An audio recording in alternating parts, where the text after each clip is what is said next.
Damos un aplauso fuerte al Señor y estamos a la hermano.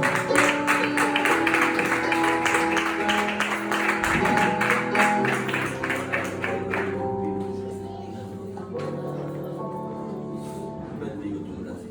Amén. ¿Cuántos conmigo están dichosos de poder estar hoy en este lugar? Estoy yo lo más que dichoso. Digo que ¿cuántos conmigo están dichosos hoy de poder estar en este lugar? Amén. Creo que este es el mejor lugar posible para estar hoy.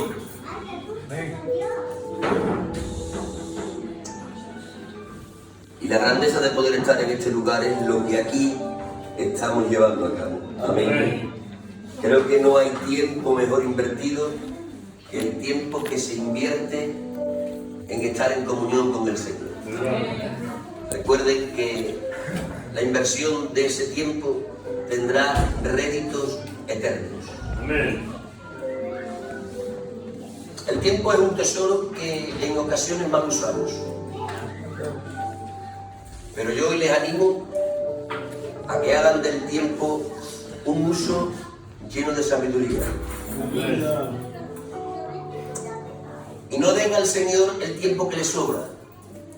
Den al Señor lo primero de su tiempo.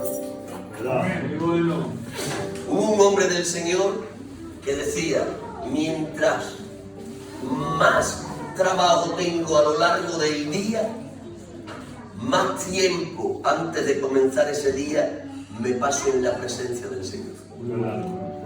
El estar en la presencia del Señor antes de comenzar las tareas del día nos va a facilitar que completemos esas tareas con el éxito que necesitamos. Amén. Amén. Y aquí hoy estamos también pues para esto, para estar invirtiendo delante del Señor en rendir ese culto de labios diario que Él merece y también para agudizar nuestro oído a fin de escuchar la palabra que Él para nosotros tiene. ¿Cuántos tienen hambre de la palabra del Señor hoy? Levanten por favor sus manos arriba, háganlo así para que el Señor lo entienda y griten un poderoso y digo amén. Amén. Me alegro de que ustedes tengan hambre de la palabra del Señor. Evangelio según San Lucas. Creo que podemos saltarnos todo el protocolo de las presentaciones. Ya saben, yo soy el hermano Lolo. En este tiempo me tocó estar entre ustedes desarrollando la labor que se me encomendó. Y ustedes son la iglesia del Señor, la preciosa amada, el fruto de la aflicción de su alma, lo más caro al corazón del Señor, lo más importante en esta tierra, la oportunidad de la humanidad. Si la humanidad tiene una oportunidad, es que la iglesia que nació del Calvario esté desarrollando su labor. Si la iglesia hace todo aquello para lo que fue llamada, la humanidad tendrá oportunidad de salvación. Amén.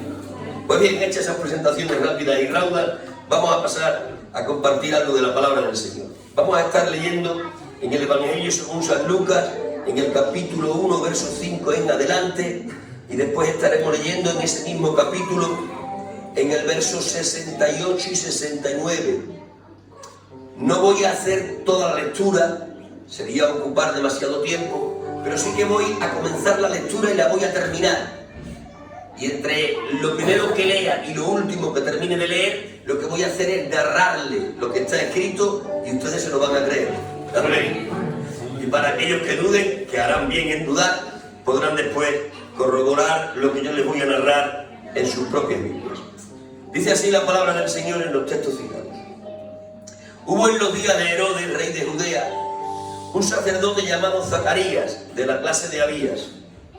Su mujer era de las hijas de Aarón y se llamaba Elizabeth. Ambos eran justos delante de Dios y andaban irreprensibles en todos los mandamientos y ordenanzas del Señor. Pero no tenían hijos porque Elizabeth era estéril y ambos eran ya de edad avanzada. Aconteció que ejerciendo Zacarías el sacerdocio delante de Dios, según el orden de su clase, conforme a la costumbre del sacerdocio, le tocó en suerte ofrecer el incienso entrando en el santuario del Señor. Y dice el texto que cuando el anciano sacerdote entra en el lugar santo y está frente al altar de oro para quemar las especias aromáticas, a la derecha de dicho altar le apareció nada más y nada menos que el arcángel Gabriel. Y cuando el ángel habló al sacerdote, le dijo: vengo del cielo a la tierra, enviado por Dios para darte un mensaje. Me ha dicho Dios que te diga que esa petición que por largo tiempo has tenido delante del Señor te ha sido concedida. Vas a ser papá. Y cuando el anciano sacerdote recibe la gratificante noticia del arcángel, reacciona con un brote de incredulidad. Le dice el sacerdote al ángel ante esa noticia: ¿cómo va a ser esto? Yo soy demasiado viejo y mi mujer tan vieja como yo.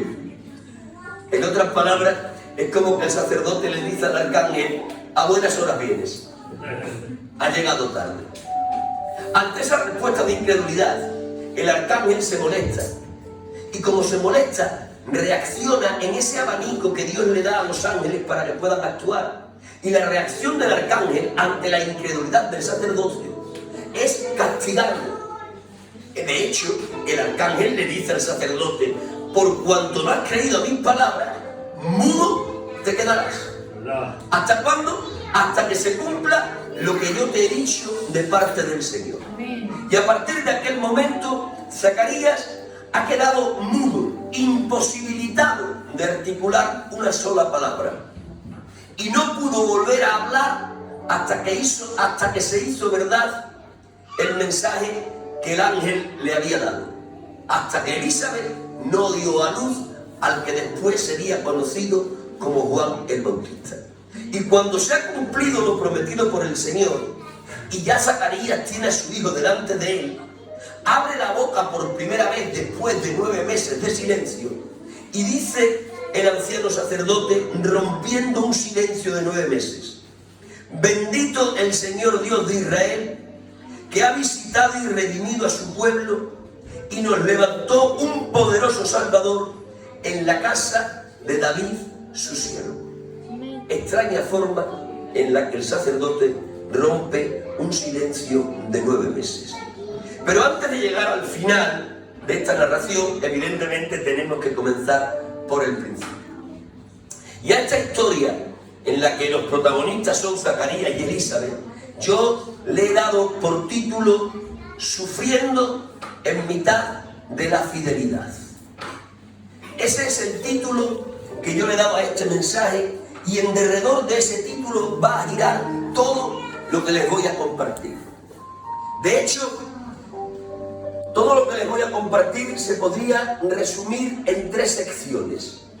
Voy a hablarles de que ser fiel no es sinónimo de estar excluidos del sufrimiento. Voy a hablarles de que el sufrimiento en fidelidad no debería de ser el obstáculo que nos impidiese cumplir el propósito de Dios, sino que muy al contrario, debería de ser la plataforma que nos lanzase al centro neurálgico de dicho propósito de Dios.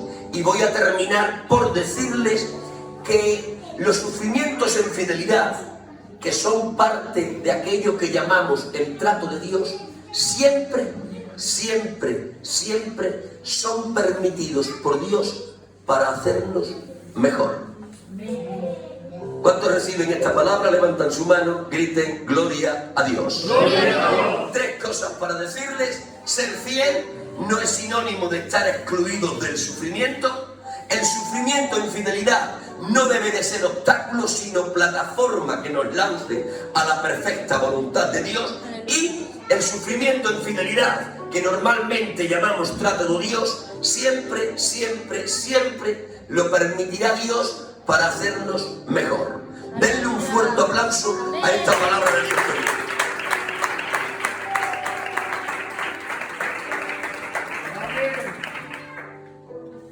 Ser fiel no es sinónimo de estar excluidos del sufrimiento. Esto es lo primero que nos enseña el texto que he leído.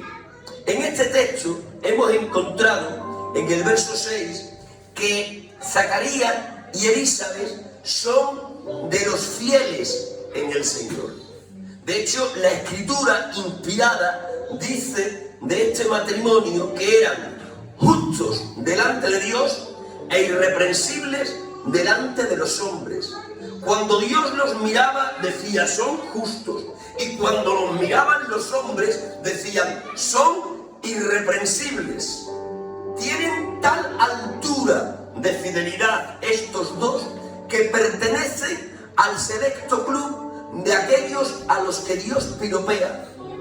Dios no piropea a mucha gente, pero aquellos que alcanzan a ser piropeados por Dios es porque han entrado a formar parte de un club selecto.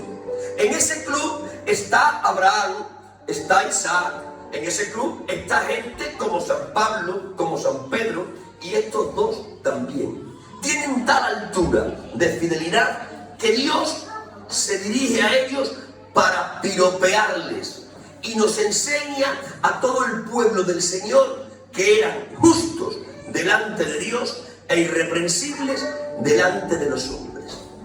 Pero, dice el verso 7 a continuación, no tenían hijos. Es decir, que eran fieles como pocos, pero en mitad de su fidelidad tenían un sufrimiento. Ser fieles no evita necesariamente que tengamos padecimientos.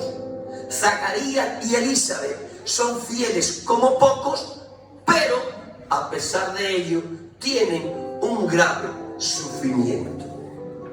Esta verdad, que es una verdad atemporal, es una verdad que una y otra vez se ha repetido a lo largo de la historia, ha provocado una pregunta que también ha atravesado lo que han sido las edades de la historia de la humanidad.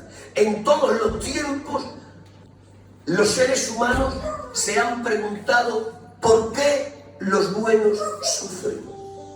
Esa es la pregunta que nos hacemos cuando vemos a hombres y mujeres fieles que a pesar de su fidelidad están sumidos en sufrimiento. Responder a esa pregunta, responder a la pregunta de por qué los buenos sufren, es realmente una respuesta de envergadura, es una respuesta que entraña muchísimas dificultades. Pero yo en esta tarde, arrancando con este mensaje y no pretendiendo poner toda la luz sobre semejante pregunta, sí que voy a intentar proyectar ciertas luces pequeñas que nos hagan cuando menos comprender el por qué a veces los buenos sufren. Si tú eres una persona fiel y que a pesar de tu fidelidad estás sufriendo, cuando tengas que examinar tu sufrimiento en fidelidad, tienes que tener en cuenta cuando menos estas tres cosas que te voy a decir. La primera que tienes que tener en cuenta, tú que eres un fiel que sufres, es que la tierra que pisas debajo de tus pies todavía es una tierra que está bajo maldición. Se acordarán los que leen la Biblia que cuando nuestro primer padre Adán pecó, apareció Dios en aquel huerto y una de las sentencias que Dios pronunció fue contra la tierra que Adán pisaba y que tú y yo hoy estamos pisando. Dijo Dios que la tierra sería maldita a causa de lo que fue el pecado de Adán. Pero además de tener en cuenta tú, fiel que estás sufriendo, que esta tierra está bajo maldición, también debes de tener en cuenta que el cuerpo en el que vives, este cuerpo que es el que te permite movilizarte e ir de un lugar a otro, es un cuerpo que todavía no recibió el beneficio de la cruz del Calvario. Todos sabemos que los seres humanos somos tripartitos en nuestra composición, es decir, estamos formados de espíritu, de alma y de cuerpo. Todos sabemos que Jesús en la cruz nos redimió al completo, es decir, la redención de Jesús en la cruz alcanza a redimir nuestro espíritu, nuestra alma y también nuestro cuerpo. Pero siendo eso verdad, no podemos olvidar que la redención del Calvario a día de hoy alcanzó a nuestro espíritu y a nuestra alma, pero no todavía a nuestro cuerpo. Este cuerpo con el que yo hoy sirvo al Señor es el mismo con el que años atrás yo servía a Satanás. Todavía a mi cuerpo no se le aplicó el beneficio de la cruz.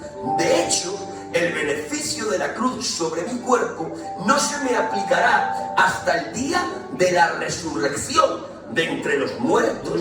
Es por eso que este cuerpo, aunque es un cuerpo de un redimido, todavía no recibió el beneficio de la redención. Y eso implica que mi cuerpo se puede enfermar, implica que se envejece, implica que se deteriora. Resumiendo esto primero que os estoy diciendo, el hecho de tener presente que vivimos en una tierra bajo maldición y que todavía estamos en un cuerpo que no recibió el beneficio de la cruz, nos tiene que hacer comprender claramente que estamos expuestos a sufrir los efectos colaterales de este estado de cosas en el que estamos viviendo.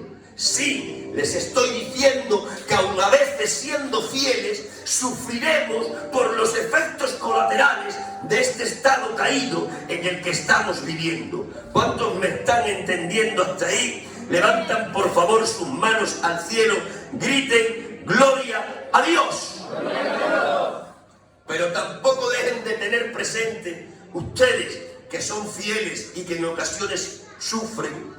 No dejen de tener presente que el sufrimiento y la fidelidad en el pueblo de Dios fueron siameses que a veces caminaban de la mano.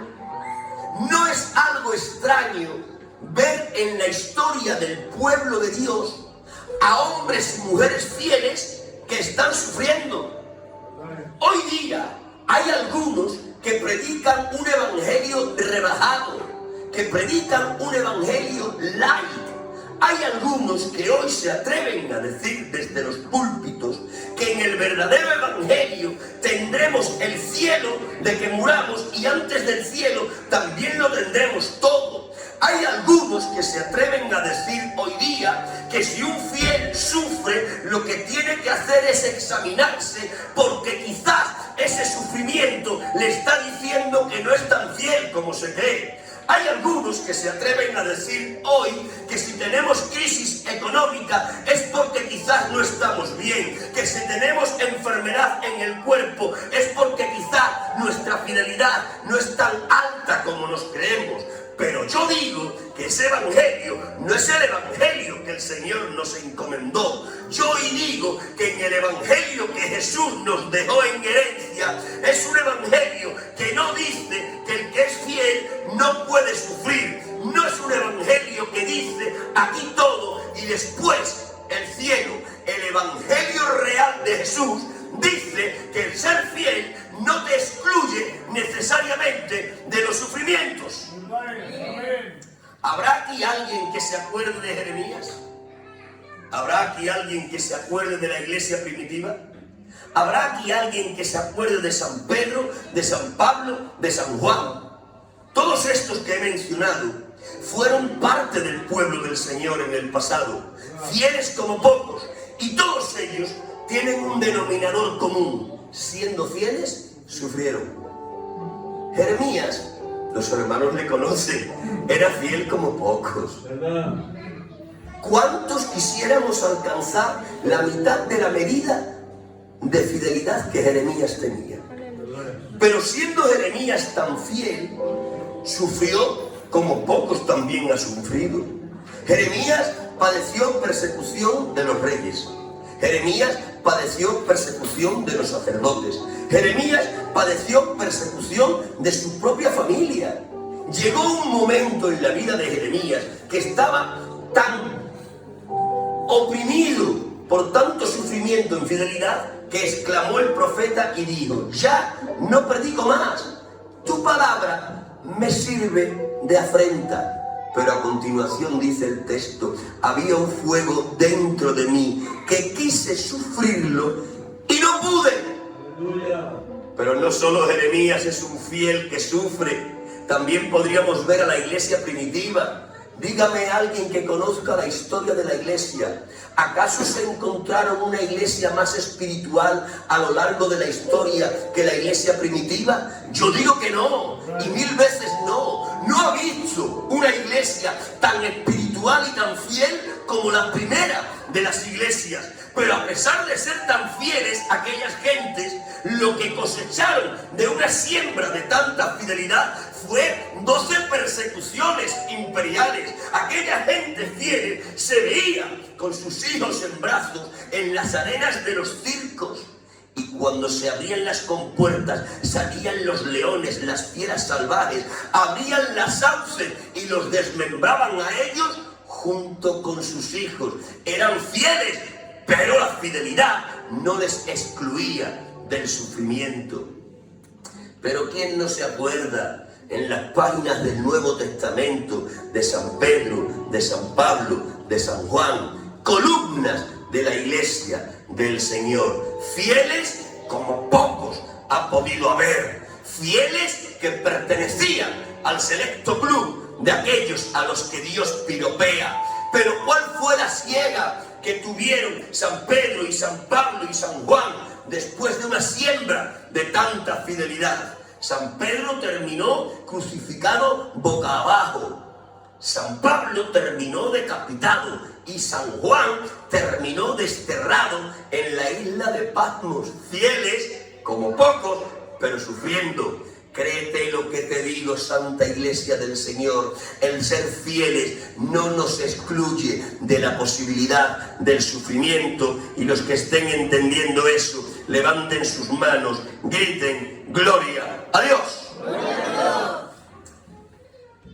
Pero escúchame bien, el sufrimiento en fidelidad no debe de ser para ti el obstáculo que te impida cumplir el propósito que Dios para ti delineó, sino que más bien debes de usar tus sufrimientos en fidelidad como la plataforma que te lance al centro neurálgico del propósito que Dios para ti preparó. Zacarías, el protagonista de esta historia, cumplió a la perfección esto último que les estoy diciendo. En el verso 6 hemos visto que es fiel. En el verso 7 hemos visto que sufre aun siendo fiel. Y en el verso 8 vemos que el fiel que sufre no permite que el sufrimiento en fidelidad le obstaculice para cumplir la tarea que Dios le encomendó, sino que aunque es fiel y sufre, él toma su sufrimiento como la plataforma que le lanza a seguir cumpliendo la tarea que Dios le encomendó. Amén. Dice el verso 8, aconteció que ejerciendo Zacarías el sacerdocio. El propósito de Dios con la vida de Zacarías es que él fuese un sacerdote y que ejerciese como tal. Eso es lo que Dios preparó para Zacarías desde antes que Zacarías naciese. Ese era el camino que él tenía que recorrer. Ahora es un fiel que sufre, pero a pesar de que es un fiel que sufre, él sigue ejerciendo el sacerdocio que Dios le encomendó. Amén. Hoy me gustaría decirte que imitases a Zacarías.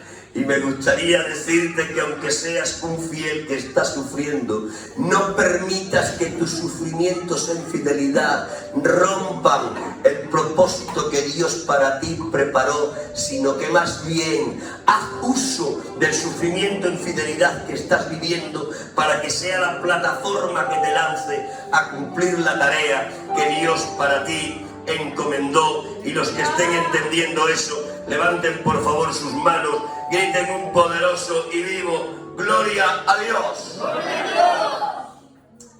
Zacarías pertenece al equipo de Jesús. Jesús es el capitán de ese equipo que no permite nunca que los sufrimientos en fidelidad sean obstáculos para cumplir los propósitos que Dios para nosotros preparó. Mirad, hay un episodio en la vida de Jesús que ilustra perfectamente esto de lo que os estoy hablando. Es aquel famoso episodio en el que podemos ver a Jesucristo cansado, sediento y hambriento. En un solo capítulo, Jesús nos descubre lo que son todas las limitaciones que por inherencia Él tiene como ser humano. En aquel capítulo, que todos conocéis bien, nuestro Señor Jesucristo iba andando, iba desde Judea dirección a Galilea y tenía que pasar por Samaria.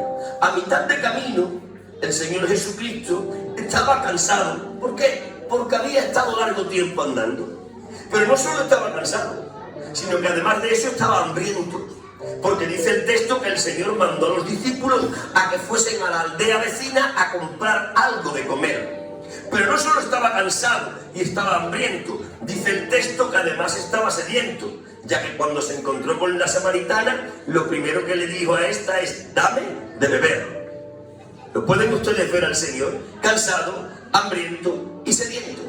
Pero aunque estaba cansado, hambriento y sediento, no permitió que sus dificultades obstaculizasen el cumplimiento del propósito que Dios para él preparó. ¿Cuál era el propósito del Padre para con el Hijo? Que éste fuese el Redentor.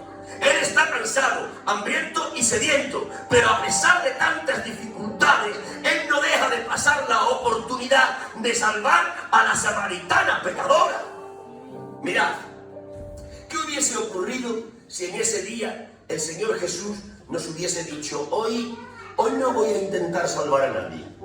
Hoy no voy a cumplir mi propósito de redención. ¿Y por qué no vas a cumplir tu propósito de redención, Pastor Jesús? Y el Pastor Jesús nos hubiese dicho: porque hoy estoy cansado, estoy hambriento, estoy sediento, hoy tengo muchas dificultades, hoy voy a abrir un paréntesis, hoy voy a hacer un Kit-Kat. Todos lo hubiésemos entendido, todos lo hubiésemos dicho: está bien, Pastor Jesús, tómate un descanso, toma unas vacaciones, abre un paréntesis, haz un Kit-Kat. Es verdad, estás cansado, estás hambriento, estás sediento, bien mereces un descanso. Todos hubiésemos entendido a Jesús, pero sin embargo Jesús no es de aquellos que permiten que sus adversidades en fidelidad se conviertan en el obstáculo que le impide cumplir la tarea que Dios le encomendó. Jesús no solo no permite que sus obstáculos le impidan la realización de la tarea, sino que usa los obstáculos como plataforma para cumplir la tarea. ¿Cómo empezó en la conversación con la samaritana que daría a luz la salvación de esta? ¿Cómo la comenzó? Diciéndole: tengo sed. ¡Ah! Que ha usado su dificultad y la ha transformado. Mi dificultad en fidelidad no es un obstáculo que me impide, la estoy usando como una plataforma que me lanza. Esta es la mentalidad que debe de tener la iglesia del Señor. Esta es la mentalidad que debe de tener el hombre y la mujer fiel. ¿Cuántos me entendieron? Levanten su mano o griten: gloria a Dios. ¡Gloria a Dios! No permitas que tus sufrimientos, que tus adversidades, que tus dificultades en fidelidad sean obstáculos que te impidan, sino transfórmalas para que sean plataformas que te lancen. Y los que estén de acuerdo conmigo y quieran recibir eso para sí mismos, levanten sus manos, griten: gloria a Dios. ¡Gloria a Dios! Mirad, hay un propósito de Dios para cada uno de nosotros. Dios tenía propósitos con Zacarías, Dios tenía propósitos con Jesús, Dios tenía propósitos con Jeremías, y con Pedro, y con Pablo, y con Juan, pero también Dios tiene propósitos contigo. No hay ni tan siquiera uno aquí que haya nacido de nuevo, que junto con el nuevo nacimiento no haya recibido una tarea, un propósito que fue preparado por Dios desde los días de la eternidad. No habíais nacido ninguna de vosotras, ni ninguno de vosotros habíais todavía sido gestados en el vientre de vuestra madre. Todavía nuestros huesos no habían crecido en el interior de nuestra mamá. Todavía Los mundos conocidos y por conocer no estaban poblando el universo. Todavía no se había extendido el cielo, ni tampoco Dios lo había tachonado de estrellas. No había nada, tan solo Dios en la comunión de su Trinidad. Pero cuando nada existía, ya Dios te vio. Y no solo te vio Dios, sino que preparó un plan, preparó un propósito, preparó una tarea que se tenía que convertir en el porqué y el para qué de tu existencia. Dios, antes de nosotros nacer, preparó un camino que Él quería que después nosotros recorriésemos. A ese camino le llamamos el propósito de Dios. Amén. ¿Saben ustedes que la fortaleza de la iglesia del Señor se encuentra sencillamente en el que cada uno cumplamos el propósito para el cual Dios nos creó? El apóstol San Pablo, cuando tiene que comparar a una iglesia sana y llena de vitalidad, la compara con un cuerpo. San Pablo dice, la iglesia es un cuerpo. San Pablo, en esa analogía, en ese simbolismo, lo que nos quiere enseñar es que si la iglesia funciona como funciona la anatomía de un cuerpo, entonces esa iglesia será una iglesia triunfante que irá de gloria en gloria y de triunfo en triunfo. Amén. ¿Queréis saber cómo tiene que funcionar una iglesia para que sea una iglesia triunfante? Lo único que tenéis que hacer es colocaros frente a un espejo. Y cuando os coloquéis frente a un espejo, allí se reflejará la anatomía de vuestro cuerpo. Mirad la anatomía de vuestro cuerpo. Mirad a ver cómo funciona la anatomía de un cuerpo sano. Y mirando cómo funciona la anatomía de un cuerpo sano, comprenderéis cómo tiene que funcionar una iglesia para que sea una iglesia triunfante. Mirad, el funcionamiento de la anatomía de un cuerpo no es otro sino que cada miembro del cuerpo realice la tarea para la cual Dios lo diseñó. Amén. Las manos tienen que ejercer de manos, los pies tienen que ejercer de pies, los ojos tienen que ejercer de ojos, el paladar tiene que ejercer de paladar, el corazón tiene que ejercer de corazón, los pulmones tienen que ejercer de pulmones, y así pudiera estar enumerando todos los miembros de la anatomía, tanto los externos como los internos. ¿Dónde está el éxito de que el cuerpo tenga vitalidad? ¿Dónde está el éxito para que el cuerpo tenga salud? Que cada miembro del cuerpo desarrolle la actividad, la tarea para la cual Dios le diseñó. Cuando cada miembro del cuerpo está desarrollando la tarea para la cual Dios le diseñó, entonces el cuerpo funciona bien, tiene vitalidad, es un cuerpo sano. Trasladen eso al lenguaje espiritual. Si en la iglesia cada uno de nosotros realizamos la tarea para la cual Dios nos diseñó, si cada uno de nosotros cumple el propósito que Dios para Él preparó desde antes de nacer, si tú cumples tu tarea y tu propósito, si yo cumplo mi tarea y mi propósito, si tú cumples tu tarea y tu propósito, si cada uno de vosotros cumple su tarea y su propósito, entonces la iglesia será una iglesia robusta, será una iglesia llena de vitalidad, será una iglesia que irá de triunfo en triunfo, será una iglesia que irá de victoria en victoria. Pero ¿sabéis qué? Que esto que yo estoy predicando lo sé yo, lo sabe Dios, pero también lo sabe Satanás. Y Satanás sabe que el éxito de su reino es que la iglesia en cada uno de sus miembros viva paralizada, sin realizar los propósitos que Dios para cada uno preparó. ¿Y saben ustedes cuál es el arma que normalmente usa Satanás para paralizarnos a fin de que no cumplamos el propósito de Dios en nosotros? Una de las armas predilectas de Satanás es hacernos razonar el porqué de nuestros sufrimientos e infidelidad. Satanás es un especialista para llegar a tu oído y susurrarte y decirte: ¿por qué sufres si eres fiel?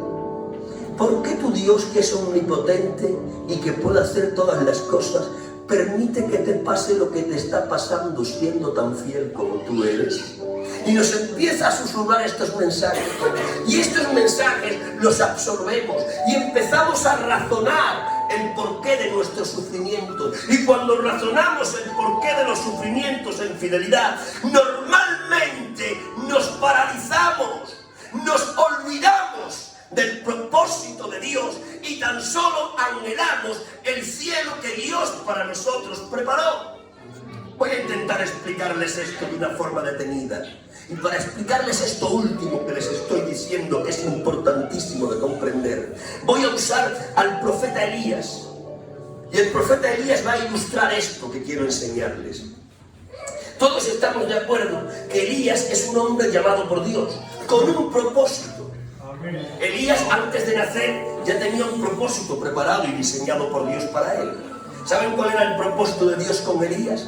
Que Elías terminase con el baalaísmo en Israel.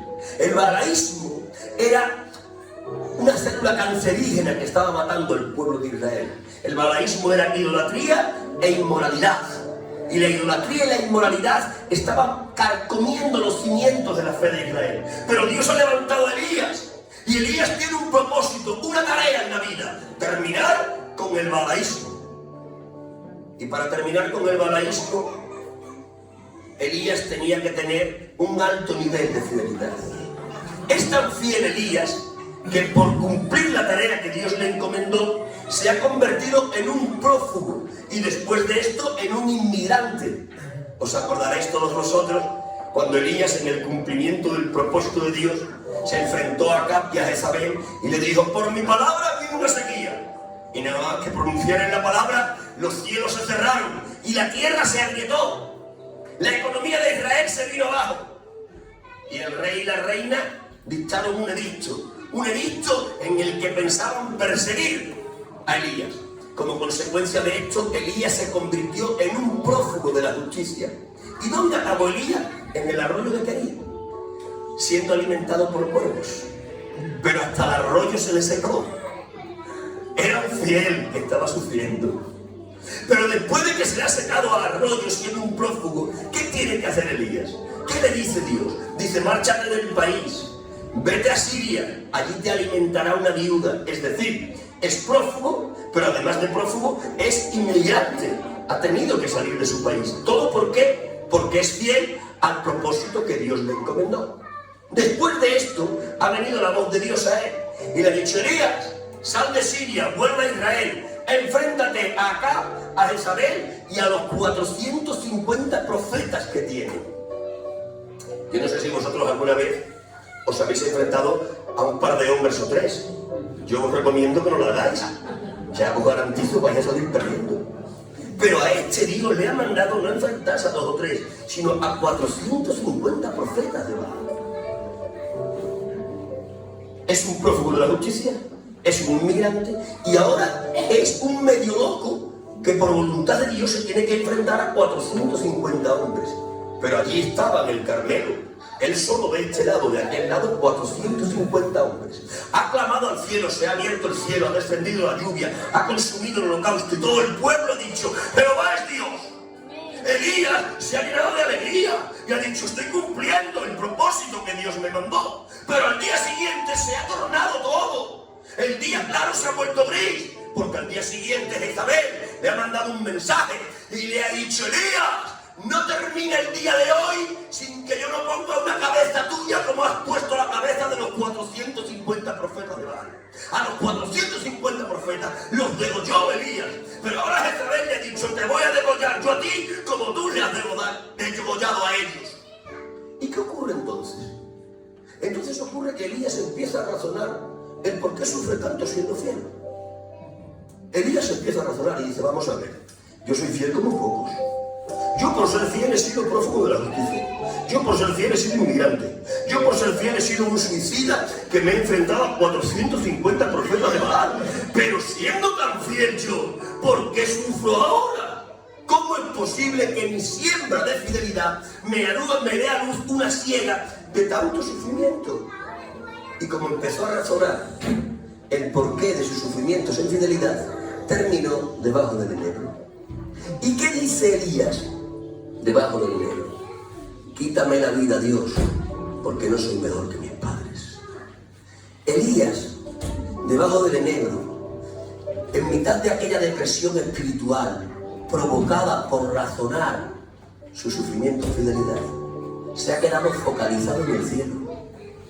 Lo que quiere es morirse para irse al cielo, pero le ha dado las espaldas al propósito que Dios para él preparó.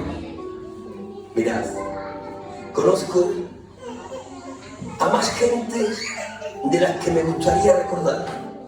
Conozco a más cristianos de los que me gustaría recordar que han vivido su propio enebro particular. He visto a muchos creyentes fieles que sufren y que han empezado a razonar su sufrimiento. Y cuando han razonado, han terminado diciendo lo mismo que decía Elías. Han terminado diciendo, ojalá y el Señor venga ya. Ojalá y mi vida termine y me pueda marchar con el Señor. Esa es la palabra que suelen decir los fieles que sufren. Los fieles que sufren lo que tienen es un anhelo por terminar ya. Lo que quieren es que el Señor venga y se los lleve, o si no, que se mueran y se los envíe la muerte. No quieren seguir luchando, no quieren seguir desarrollando un propósito, no quieren seguir completando una tarea. Se han focalizado en el cielo y le han dado las espaldas al propósito de Dios. Pero déjame decirte algo hoy que quizás te suene extraño. Es más importante el propósito de Dios que el cielo de Dios. Escúchame para que puedas entender lo que te estoy diciendo. El cielo ya lo tienes. Si te mueres ahora, despiertas en los brazos de tu Señor. El cielo lo tienes, pero el propósito todavía no lo culminaste. No es hora de morir para ir con el Señor. Es hora de vivir para completar el propósito de Dios para nosotros. No dejes que tus sufrimientos en fidelidad te lleven a imitar a Elías debajo del enebro. Yo hoy te invito, yo hoy te animo a que mires tus sufrimientos en fidelidad, no con los ojos de Elías. Hoy te invito a que los mires con los ojos de San Pablo. San Pablo también es un fiel que sufre. Y vaya si sufrió el santo apóstol. Pero este fiel que sufre, que obedecía al nombre de San Pablo, interpreta el sufrimiento en fidelidad de una forma distinta a como lo interpretó Elías. Dice el apóstol San Pablo en la carta que dirige a los filipenses en el capítulo 1, verso 12 al 14, dice ahí el apóstol inspirado: Filipenses, quiero que sepáis que mis prisiones, mis adversidades, mis sufrimientos en fidelidad han redundado en favor del Evangelio. A estas alturas de su vida, cuando escribe Filipenses, San Pablo estaba preso en Roma. ¿Hay aquí alguien que dude que estar preso es una aflicción? Ya os digo yo que estar preso es un sufrimiento. San Pablo no está preso por ser un delincuente. San Pablo está preso por ser fiel, por predicar la palabra del Señor. Es decir, que es, como Zacarías, el protagonista de la historia que estamos predicando. Es un fiel que, a pesar de ser fiel, tiene sufrimientos. Y el sufrimiento que en esta pasión tiene por ser fiel es estar preso. Pero qué distinto es San Pablo interpretando su sufrimiento en fidelidad. Qué distinto es a Elías.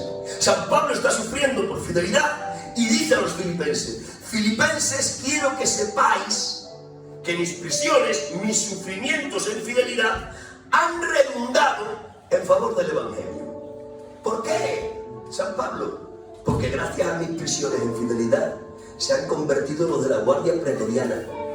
Y los obreros de la Iglesia de Roma, con mi ejemplo, se atreven mucho más a predicar el Evangelio. Aleluya. Déjenme explicarles un poco esto. San Pablo está preso en Roma, como les he dicho, por predicar el Evangelio. Pero siendo ciudadano romano, la forma de su presidio era un arresto domiciliario. Y en ese arresto domiciliario, en una casa alquilada, San Pablo tenía que estar 24 horas al día atado por una cadena a un soldado romano. El soldado romano que estaba atado a San Pablo era un soldado de relevo. Hoy estaba uno y mañana estaba otro y pasado mañana estaba otro. Todos esos soldados eran componentes de la Guardia Pretoriana. La Guardia Pretoriana fue una guardia especial que la inventó Augusto César. Los pretorianos dentro del ejército romano eran los boinas verdes de la actualidad. Eran la parte más selecta del ejército. Y aquellos pretorianos que que entre otras labores tenían custodiar a ciudadanos romanos, estaban cada día uno y después otro y después otro, atado 24 horas a la cadena que le llevaba a la mano del apóstol.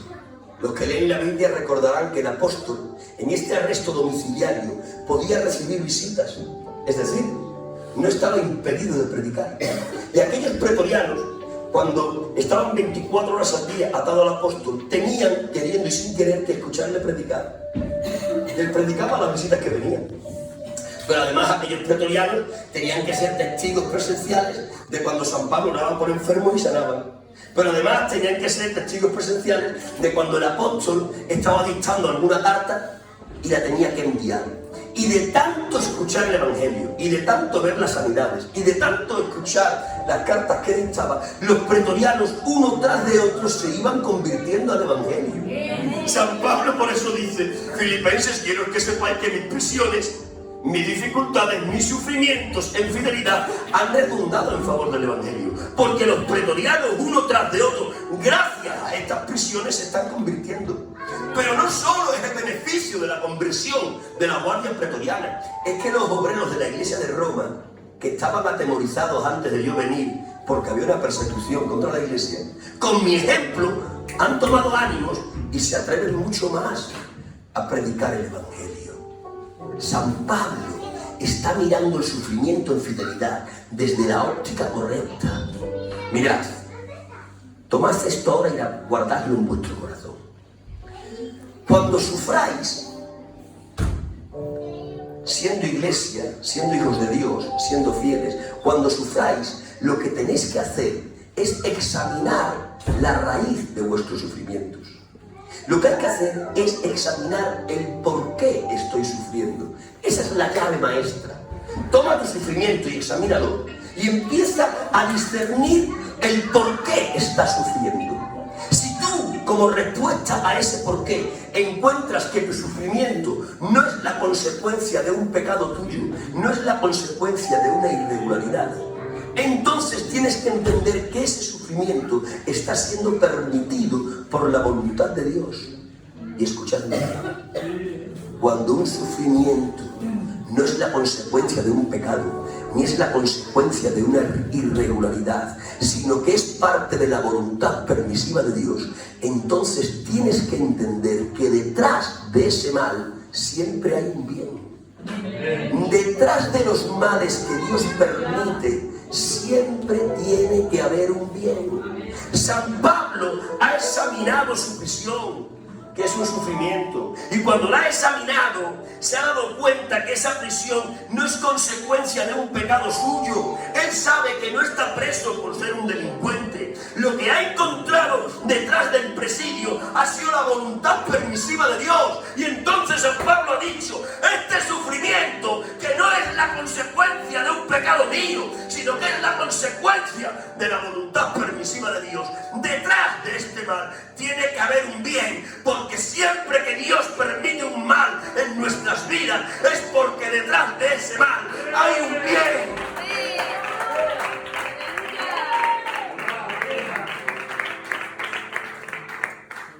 A ver si soy capaz de resumir todo esto en una frase. Mirad, el sufrimiento en fidelidad es la asignatura de la universidad de Dios que nos prepara para alcanzar todo, absolutamente todo, el propósito que Dios para nosotros diseñó. Lo voy a volver a repetir, Tito, para que te lo guardes en el corazón. Los sufrimientos en fidelidad son la asignatura de la universidad de Dios que nos prepara para alcanzar todo, absolutamente todo, el propósito que Dios para nosotros preparó. Esto es una regla de oro que en nuestro Señor Jesucristo, en los días de su carne, se saltó. No habrá ni tan siquiera un creyente que quiera alcanzar todo el propósito de Dios que no tenga que pasar por la asignatura del sufrimiento en fidelidad. El sufrimiento en fidelidad es asignatura necesaria para poder alcanzar a realizar todo el propósito que Dios para ti preparó. Y esto que te estoy diciendo no solo saltó ni mi Señor Jesús en los días de su humanidad.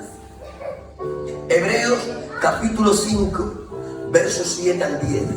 Dice el autor anónimo de Hebreos en relación a Jesús: y por lo que padeció, aprendió la obediencia, fue perfeccionado y declarado Redentor universal. Déjenme repetirles la frase de Hebreos para después analizarla. Dice el autor anónimo de Hebreos en relación a Jesús: por lo que padeció, aprendió la obediencia, fue perfeccionado y declarado Redentor universal. Díganme los que leen la Biblia, ¿no es verdad que la Biblia nos enseña que Dios el Padre preparó un propósito para Dios el Hijo? ¿Cuál era el propósito de Dios el Padre para Dios el Hijo? Que el Dios Hijo, en su tiempo de encarnación, se convirtiese en el Redentor universal. Ese era el propósito que el Padre para el Hijo preparó. Pero para que el Hijo culminase el propósito de Redentor que el Padre le preparó, primero tenía que aprender a obedecer en la escuela del padecimiento, porque solo de la obediencia al padecimiento surge la perfección. Escuchen esto: perfección no es impecabilidad, perfección es madurez, terminado, completado. Pero la perfección, la madurez, el ser terminados, el ser completados, no puede surgir sino de la obediencia, pero no de una obediencia cualquiera, sino de una obediencia fraguada en la escuela del padecimiento. Es por eso que el texto dice: por lo que padeció, aprendió la obediencia, fue perfeccionado, madurado, terminado, y entonces desde la perfección, desde la madurez, desde el ser terminado, fue declarado Redentor universal. Esta regla, que no se la saltó Jesús, tampoco tú te la puedes saltar. Si tú quieres culminar con éxito el propósito que Dios para ti preparó, tendrás que previamente ser perfeccionado, es decir, tendrás que alcanzar madurez. Pero para alcanzar madurez tan solo lo podrás hacer a través de la obediencia, pero no de una obediencia cualquiera, sino de una obediencia de calidad. ¿Y saben ustedes dónde se fragua la obediencia de calidad? En la escuela del padecimiento. A ver si les explico esto bien. Mira, obedecer cuando todo va bien es obediencia, pero no de calidad. Es relativamente fácil obedecer a Dios cuando la economía fluye. Es relativamente fácil obedecer a Dios cuando los niños crecen a tu alrededor llenos de salud.